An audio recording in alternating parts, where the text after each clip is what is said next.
Is it just me, or does it seem like everyone's talking about career changes these days? Yeah, it's everywhere. Articles, social media. I swear, even the barista at my coffee shop was giving me advice about finding my true calling. Right. It is exciting, but it can also be overwhelming, Yeah. you know?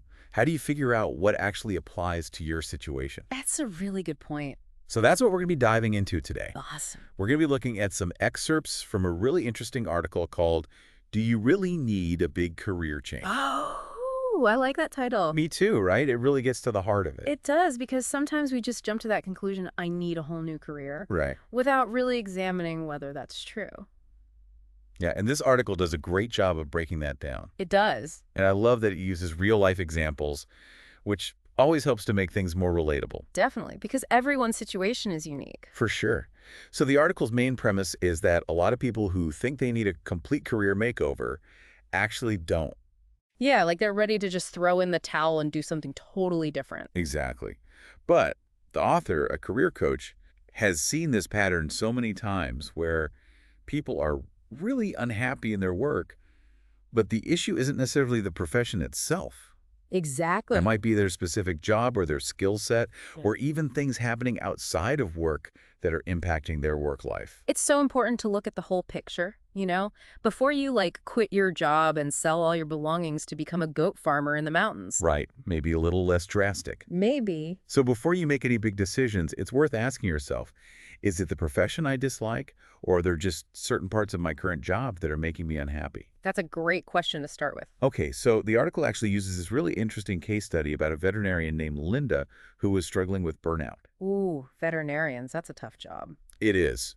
She was dealing with decision fatigue, difficult clients, an understaffed workplace. It's like all the things that can lead to feeling totally burnt out.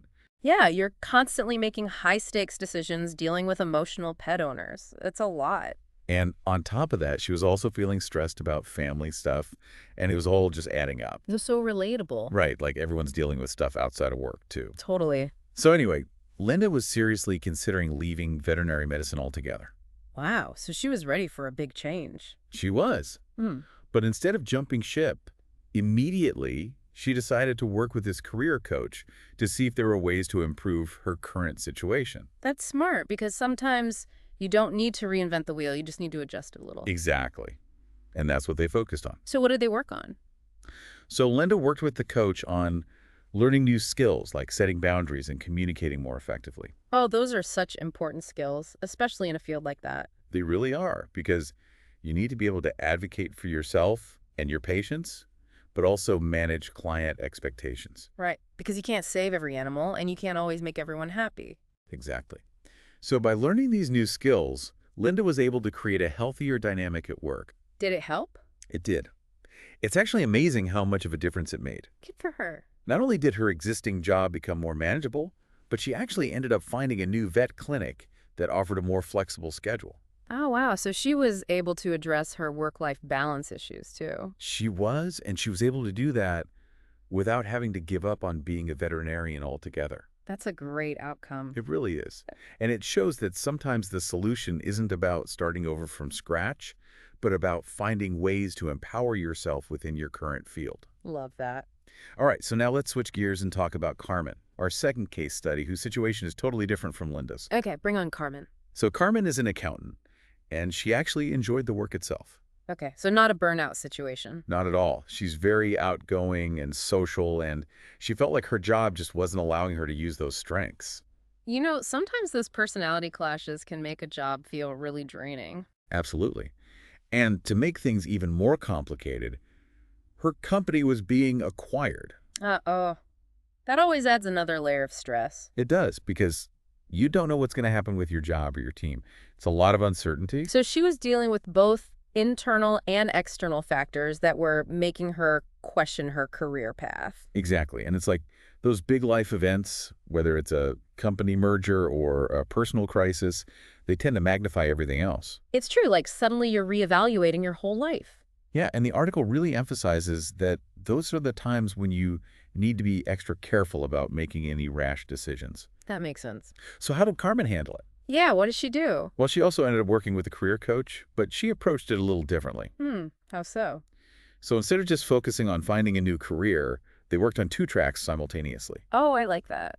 They explored potential new careers that might be a better fit for Carmen's personality, but they also worked on ways to improve her current role. So kind of like hedging her bets a little bit? Yeah, exactly. It was about keeping her options open. Smart. And what's interesting is that through that process, Carmen started to realize that maybe what she really wanted wasn't a brand new career, but a different type of role within accounting.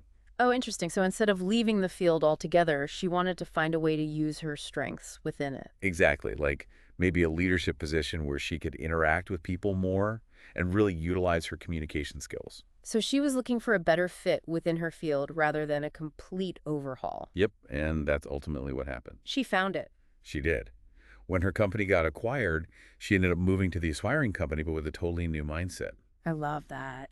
She was much more proactive about building relationships, taking on more responsibility, and advocating for herself. That's awesome. So even though her company was going through a big change, she was able to use it as an opportunity for growth. Exactly. And it shows that sometimes the best solution isn't about running away from a challenge, but about figuring out how to navigate it in a way that feels empowering. That's a great takeaway. Right. So both Linda and Carmen's stories really highlight how important it is to take a step back and analyze your situation before making any major career decisions. Definitely. And it's so easy to get caught up in thinking, I need a new career, when really what you might need is just a little tweaking or a shift in perspective. It's like that saying, don't throw the baby out with the bathwater. Exactly. Hmm. You might not need to scrap your entire career. Maybe you just need to adjust a few things, change your approach, or even find a better fit within your current field. Totally agree. The article actually lays out 3 key takeaways for anyone thinking about a career change, and I think they're really valuable. So let's dive into those next. Sounds good. Let's do it. So those 3 takeaways are super helpful, I think, for anyone who's feeling that itch to make a change. Yeah, they're really practical. So the first one is understand your context, Yeah. which sounds pretty straightforward, but what does that actually look like in practice? Well, it starts with being honest with yourself about what's really going on in your life. Are there things happening outside of work that might be influencing how you feel about your job? Oh, so like if you're going through a major life change, a move, relationship issues, whatever. Exactly. Those things can definitely make you feel more stressed and overwhelmed in general. Right. And that can make you question everything, including your career. Yeah, it's like all of a sudden your job feels like this huge burden on top of everything else. Exactly. So it's important to kind of separate those things out a bit. Yeah, because if you make a big career decision when you're in that emotional state, you might regret it later. That makes sense. Yeah. So it's about taking a step back and looking at the bigger picture. Exactly. Okay, and that actually leads perfectly into takeaway number 2, which is stay flexible. Oh, I love that one. Me too, because it's so easy to get stuck in this binary mindset of either I stay in my current career or I find a totally new one, Right. but it doesn't have to be so black and white. It's more like a spectrum. Yeah, more like exploring a new city. Oh, I like that analogy. You don't have to have this rigid itinerary planned out. Yeah. You know? You can just wander around and see where you end up. Exactly. And you might discover something amazing that you never even knew existed. Totally. So in terms of careers, it's about being open to different possibilities and not being afraid to deviate from the plan. You might find that the answer isn't career change, but career evolution. I love that career evolution. Right. It's about growing and changing within your field rather than abandoning it altogether. Okay, and the third takeaway, which I think is super important, is make informed decisions. Yeah, especially when you're thinking about such a big change. Because it's easy to get swept up in the excitement of a new possibility. It's like, oh, I'm going to be a chef. I'm going to travel the world. I'm going to start my own business. But then reality hits and you're like, wait, I don't actually know anything about running a business. Right. So how can someone go about making those informed decisions? What does that actually look like? Right. Well, the article talks about doing your research, talking to people who are already working in the fields you're interested in. So informational interviews, basically. Yeah, exactly. Yeah. And asking them about the day-to-day realities of their jobs. So not just the glamorous stuff, but also the challenges, the downsides. Right, because every job has those. Exactly. You want to get a realistic picture of what you're getting into. And it's also important to be honest with yourself about your own strengths and weaknesses. Oh, absolutely. What are you good at? What do you enjoy doing? And what do you not enjoy doing? Exactly. Because sometimes we're drawn to certain careers for the wrong reasons. Like maybe you think it sounds glamorous or you admire someone who does that job. But it might not actually be a good fit for you. That's why it's so important to do that self-reflection and really think about what's important to you in a career. Because at the end of the day, it's about finding a job that aligns with your values, your interests, and your skills. You got it. And remember that this process takes time. There's no need to rush into a decision. Give yourself the space to explore, reflect, and make a choice that feels right for you. Great advice. Yeah? It sounds like figuring out your career path isn't always easy. It takes real work. It does. Like you have to be willing to really put in the effort to reflect on yourself and do your research and all that. Yeah, but it's worth it. It is. Because at the end of the day, you want to end up in a career that you actually enjoy. Exactly. You don't want to be stuck in a job that makes you miserable. And I think what Linda and Carmen's stories show us is that it is possible to find that fulfillment Yeah. without necessarily making these huge, drastic changes. It's inspiring, right? It is. They both found ways to improve their careers and find more satisfaction without having to completely start over. And I think that's a really hopeful message for our listeners. It is, because sometimes it can feel like, oh my gosh, if I'm not happy in my job, I have to quit and find something totally new. Yeah, but that's not always the case. So I'm curious what parts of Linda and Carmen's journeys resonated most with you as a listener. Yeah. What are you taking away from their stories? And as you're thinking about your own career, what challenges are you facing right now? What are those things that are making you question your path or making you feel stuck?